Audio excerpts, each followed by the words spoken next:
Kembali lagi di channel saya Sugiarto, Sugite Komputer. Kali ini kita ada servisan ASUS ROG tipe G750GX. Jadi ini oke. Sekarang kita bongkar.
servis ya. Oke. Jadi nggak enak nih dibalik gimana ya, coba aku stop lagi. Oke, debunya ini udah banyak banget. Ini kita coba buka fannya, tuh lihat, lihat lagi nih, udah ketutup.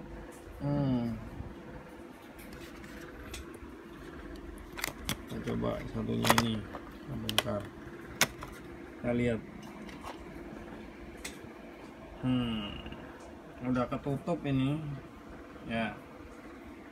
Oke, jadi yang bikin cepet, bukan yang bikin cepet sih, yang bikin lemot itu karena sirkulasinya kurang maksimal, jadi dia overhead, dan itu kalau lama-lama dibiarin bisa bikin laptop mati.